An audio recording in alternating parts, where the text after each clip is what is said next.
బాగుంది.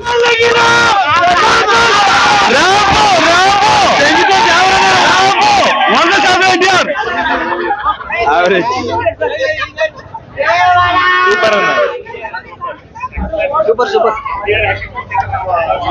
ఆయన గురించి అందరికి తెలిసిందే. ఎక్సలెంట్ మూవీ అండి. కొరటాల శివ గారికి కూడా మంచి లైఫ్ వచ్చినట్టే. మళ్ళీ సూపర్ సార్, సూపర్. మళ్ళీ పార్ట్ 2 కోసం 1000 కళ్ళతో ఎదురు చూడడం గ్యారెంటీ. కాల్ ఎగరేస్తున్నా ఇంటే మా ఎన్టీఆర్ అని చెప్పాడు, కాల్ ఎగరేసి చెప్తున్నా సినిమా హిట్. చాలా బాగుంది, చాలా బాగుంది. Block buster.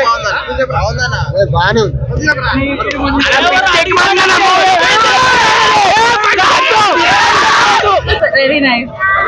It was very energetic. Yeah. బాగుంది బ్రో.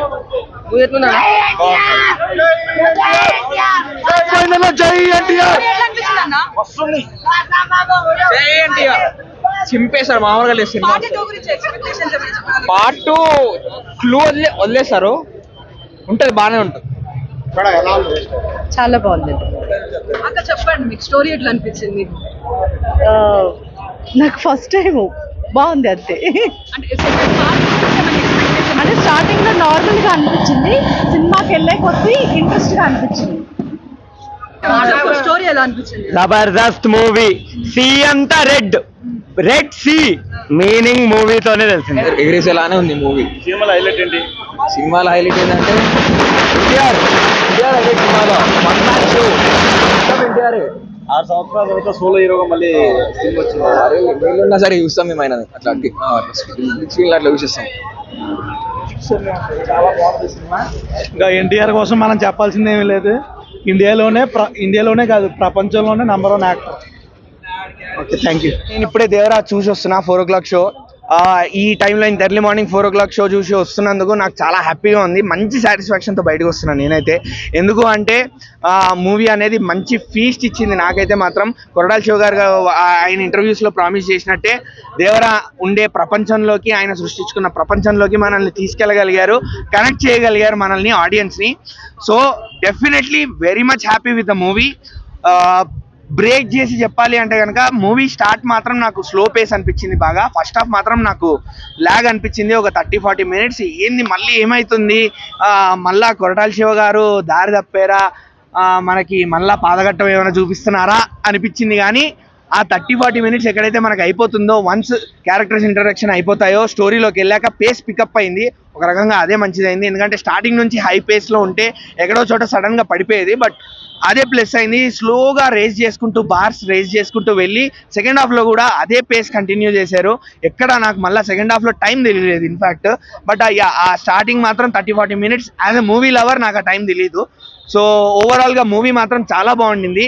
మూవీకి మెయిన్ ప్లస్ ఏంది అంటే ఆబ్వియస్లీ ఎన్టీఆర్. ఎందుకు అంటే ఆయన తండ్రి రోలు, కొడుకు రోలు, ట్రిపుల్ యాక్షన్ చూసాం, డ్యూయల్ యాక్షన్ కూడా చూసాము. ఇప్పుడు కూడా మళ్ళీ తండ్రిలాగా కొడుకులాగా మనం చూస్తూ మంత్రముగ్ధులం అయిపోతాం ఎన్టీఆర్ గారిని చూస్తూ, ఆయన యాక్షన్ సీక్వెన్సెస్ని చూస్తూ. ఎస్పెషల్లీ ఆ కళ్ళు, ఆ డైలాగ్ డెలివరీ, ఆయన ప్రపంచంలో ఆయన క్రియేట్ చేసుకున్న యాక్షన్ సీక్వెన్సెస్లో ఎన్టీఆర్ గారు ఇచ్చిన డెలివరీ ఏదైతే ఉందో అది మాత్రం చాలా అల్టిమేట్. దీనికి తగ్గట్టే అనిరుద్ధ్ గారు పూనగాలు వచ్చే బీజిఎం కొట్టారు, పూనగాలు వచ్చే సాంగ్స్ ఇచ్చారు. ఎన్టీఆర్ గారి డ్యాన్స్, ఆయుధ పూజలో డ్యాన్స్ చాలా బాగుండింది. దావూదీలో కూడా మంచి రొమాంటిక్ సాంగ్ కాబట్టి దానికి తగ్గట్టే సింపుల్ స్టెప్స్, మంచి గ్రేస్ఫుల్ స్టెప్స్ అవి. అలానే ఇంకొక స్పెషల్ మూమెంట్ ఉంది వేర్ ఒక సాంగ్ రాదు మనకి, అక్కడ ఓన్లీ మ్యూజిక్ బిట్ ఉంటుంది. అక్కడ ఎన్టీఆర్ గారు మనసు విప్పి డాన్స్ చేస్తారు, మంత్రముగ్ధులం అయిపోతాం నిజంగా ఆయన్ని చూస్తూ, ఆయన డాన్స్ చూస్తూ ఉండిపోతాము. ఓవరాల్గా మూవీ మాత్రం చాలా బాగుంది. సినిమా చూస్తుంటే మాత్రం దేవరా సినిమా చూస్తుంటే మళ్ళీ ఒక జూనియర్ అంటే ఒక సింహం చూసినట్టు అనిపిస్తుంది అన్న. మళ్ళీ ఒక సింహం ఎట్లా వస్తుంది ఫోన్లో కానీ బయటికి ఎట్లా వెళ్తుంది, ఎన్టీఆర్ జూనియర్ ఎన్టీఆర్ అట్లా చూపించేసిండు. యాక్టింగ్ ప్రకారం చూసుకున్న, డ్యాన్స్ ప్రకారం చూసుకున్న తుమ్ములు వేసిపోయింది అన్న చెప్పాలంటే. ఫస్ట్ డాడీ తండ్రి క్యారెక్టర్ చేస్తాడు, ఆ క్యారెక్టర్ మాత్రం చాలా బాగా చేసిన అన్న. అంటే ఆ క్యారెక్టర్ చూస్తే మాత్రం మైండ్ బ్లో అన్న. ఎందుకంటే ఆ క్యారెక్టర్లో ఇప్పటిదాకా మనం చూడలేం.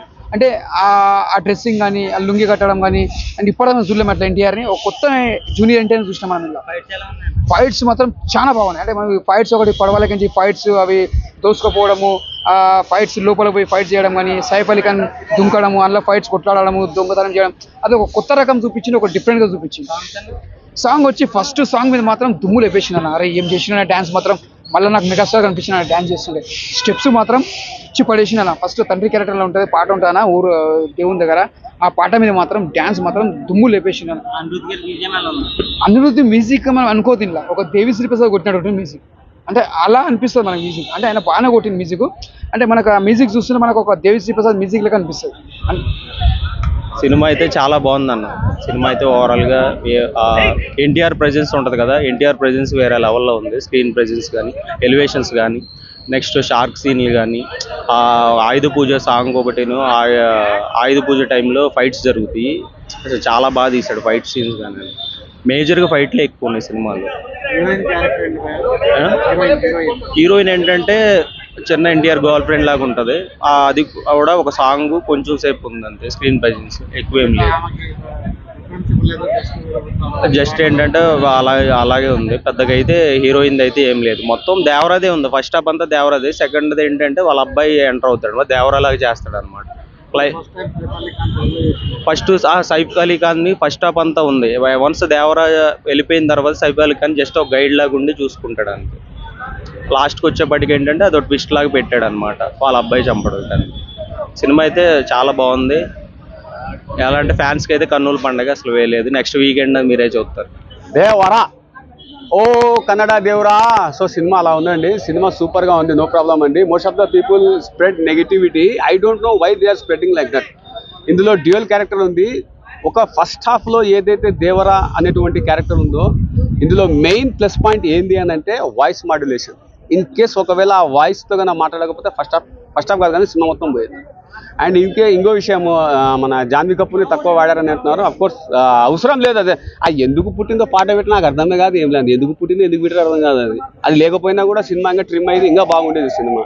అండ్ ఓవరాల్గా మీరు ఎన్టీఆర్ యొక్క యాక్టింగ్ని పక్కన పెట్టేస్తే అందులో సపోర్టింగ్ క్యారెక్టర్ సైఫ్ అలీ ఖాన్ది కూడా బాగానే ఉంటుంది. Even though Saif Ali Khan villain రోల్గా చేశారు దీనిలో, అయినా అది కొద్దిగానే పెట్టారు. ఇక్కడ విషయం ఏంటి అని అంటే మారణాయుధాలు ఒడ్డుకు చేర్చాలా లేకుంటే సముద్రంలోనే వదిలేయాలా అనేటువంటి కాన్సెప్ట్ వచ్చినటువంటి మూవీ ఏది అని అంటే దేవరా. అండ్ ఇందులో ప్రధాన పాత్రల్లో 2 పాత్రలు చనిపోయా లేకపోతే ఒక పాత్ర చనిపోయిందా అనేటువంటిది మీరు థియేటర్కి వెళ్ళి చూస్తే తెలుస్తుంది. ఇన్ కేస్ నేను చెప్తే క్లైమాక్స్ ఇప్పుడే రివీల్ అయిపోతుంది. సో ఐఎమ్ సారీ, మరి చెప్పలేను. అండ్ యాక్టింగ్ పరంగా కానీ, మ్యూజిక్ పరంగా కానీ అబ్బా అనిరుద్ధ్ దీనికి బెటర్ మ్యూజిక్ కొట్టాడు. అబ్బా నిజంగా చెప్పాలంటే సముద్రం బ్యాక్డ్రాప్ లెవెల్లోనే మ్యూజిక్ కొట్టడం జరిగింది. సినిమా చూడటం జరిగింది. సినిమా చాలా బాగుంది, ప్రతి ఒక్కరికి నచ్చుతుంది సినిమా. చిన్నపిల్లల నుంచి పెద్దవాళ్ళ వరకు అందరికీ మెచ్చే cinema Devara. Songs, fights, elevations, background music కోసం మనం చెప్పవసరం లేదు. ఇరగొడేడు బట్టి మన అనిరుద్ధ్ అయితే తెలుగు ఇండస్ట్రీలో ఇంక ఇలాంటి మ్యూజిక్ అయితే అనిరుద్ధ్ ఇవ్వలేడు. ఇంకా కొరటాల శివ గారు అయితే ఆయన రాత, తేత, కోత, మోత దేవరా జాతరలాగా అనిపించింది. చాలా బాగుంది. ఎన్టీఆర్ గారు ఆయన పేరు మార్చుకుంటే బాగుంటుంది. ఎన్టీఆర్ నందమూరి తారక రామారావు కాదు, నటనలో తిరిగిలేని రాజుని పెట్టేసుకుంటే బాగుంటుంది. చాలా అత్యద్భుతమైన పర్ఫార్మెన్స్ చూపించాడు. ఇంటర్వెల్ సీను, క్లైమాక్స్ సీను ఇంకా చెప్పవసరం లేదు. ఏకదం పడేడు బట్టి ఇంకా గూస్ బంప్స్ లేపాడు. పార్ట్ 1 చాలా అత్యద్భుతంగా ఉంది. పార్ట్ 2 అయితే ఇంటిచ్చేసాడు ఎలా ఉండబోతుందని చెప్పేసి. ఇంకా జాతర, కోత, మోత ఇంకా అన్ని కూడా అందులో ఇంకా ఫైనల్గా కనపడుతుంటాయి. కాబట్టి అవుట్ ఆఫ్ 5 రేటింగ్ ఈ సినిమాకి ఖచ్చితంగా 3.5 అయితే ఇవ్వచ్చు. బొమ్మ అదిరింది. దేవరా మూవీ సినిమా చూసిన గొంతు పోయింది. ఫస్ట్ ఆఫ్ లో అరిచి అనమాట. అంతా గూజ్ బంప్ సీన్స్ రాసుకున్నారు కొరటాల శివ గారు.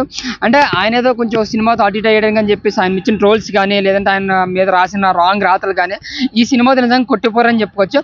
బట్ ఏంటంటే 2 పార్ట్స్ కాబట్టి కథను కొంచెం ఎక్కువ లాగ్ చేయాలి కాబట్టి సెకండ్ హాఫ్ కొంచెం క్లాసిక్ వెళ్ళిపోయారు. ఫస్ట్ హాఫ్ అంతా నిజంగా ఫుల్ మీల్స్ బిర్యానీ అనుకోవచ్చు. బట్ సెకండ్ హాఫ్ ఒక వెజ్ మీల్స్ లాగా అనిపించింది అన్న. అంటే సెకండ్ హాఫ్ మధ్యలో ఆపేశారు. క్లైమాక్స్, ఫ్రీ క్లైమాక్స్ అని కాకుండా మధ్యలో ఆపేశారు. ఇంకా జాన్వీ కపూర్ గారిని అయితే చాలా తక్కువ ప్రజెన్స్ అయితే చూపించారు. ఎందుకంటే కేవలం చుట్టమల్లె సాంగ్ కోసమే ఆవిడని పెట్టుకున్నట్టుగా అనిపించింది నాకైతే. ఇంకా శ్రీకాంత్ గారు ఉన్నారు, ప్రకాష్ రాజు గారు, వీళ్ళందరూ కూడా రెగ్యులర్ క్యారెక్టర్స్. ఇంకా సైఫ్ అలీ గారి క్యారెక్టర్ కూడా చాలా హైలైట్గా ఉంది. హీరోతో సమానంగా ఆయన క్యారెక్టర్ ఉంది.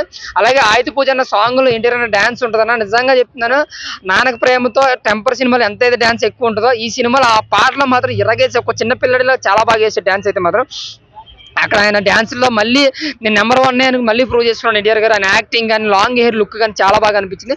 ఎలాగైతే సముద్రం ఫైట్స్ ఆ విజువల్ ఎఫెక్ట్స్ చాలా గ్రాండియర్ గా చాలా రియలిస్టిక్ గా ఉన్నాయి. ఎక్కడ మనకి ఆ సెట్ అని గట్ట కాకుండా చాలా రియలిస్టిక్ గా అనిపించింది. చాలా విజువల్ వర్క్స్ కూడా చాలా బాగున్నాయి. ఇంకా అనిరుద్ధ్ కోసం చెప్తే జైలర్ తర్వాత ఆ రేంజ్ బ్యాక్గ్రౌండ్ ఇరగ చించేసిన అని చెప్పొచ్చు. ఎవ్రీ ఫ్రేమ్ లో ఎమోషన్ సీన్స్ లో కావచ్చు, ఎలివేషన్స్ లో కావచ్చు, ఆయన ఇచ్చిన బ్యాక్గ్రౌండ్ అయితే మేము చాలా అంటే చాలా ఎంజాయ్ చేస్తాం. నిజంగా చెప్తున్నాను, మల్టీప్లెక్స్ లోనే కాదు సింగిల్ థియేటర్ లో అయితే అటు ఫ్యాన్సే కాదు ఇటు అదర్ ఫ్యాన్స్ కూడా సట్లు చింపుకునేలా ఉంటుంది ఫస్ట్ హాఫ్ అయితే మాత్రం. బట్ సెకండ్ హాఫ్ ఏంటంటే బోర్ కొట్టదు, బట్ కామెడీగా కొంచెం క్లాసీగా వెళ్ళిపోయింది సినిమా. సో ఓవరాల్ గా అయితే మాత్రం ఫస్ట్ పార్ట్ అయితే మాత్రం నాకు బాగా నచ్చింది అన్న. బట్ ఫస్ట్ హాఫ్ అయితే మాత్రం గూస్ బంప్స్ అండ్ విజిల్స్ నిజంగా మాస్ అన్నమాట. బట్ సెకండ్ హాఫ్ వచ్చాడు కొంచెం క్లాసీగా వెళ్ళిపోతుంటుంది. అంటే సెకండ్ హాఫ్ మల్టీప్లెక్స్ లో నచ్చితే ఫస్ట్ హాఫ్ మొత్తం ఆల్ ఫ్యాన్స్ నచ్చింది. సో ఓవరాల్ గా 6 ఏళ్ళ తర్వాత కొరటాల శివ మార్క్ చూపించే అండ్ అనిరుద్ధ్ కావచ్చు, ఇటు కొరటాల శివ కావచ్చు, ఇటు ఎన్టీఆర్ కావచ్చు ఒక మంచి సినిమాని అయితే అందించారన్న. కొన్ని రికార్డులు అయితే ఖచ్చితంగా బదులవుతుంది. ఏదో ఎవరెవరో చెప్పినట్టు 2000 కోట్లు 3000 కోట్లు మనం అనలేము, కానీ ఖచ్చితంగా కలెక్షన్లు వచ్చి ఒక మంచి రికార్డులు అయితే తిరగరాస్తాను. Thank you.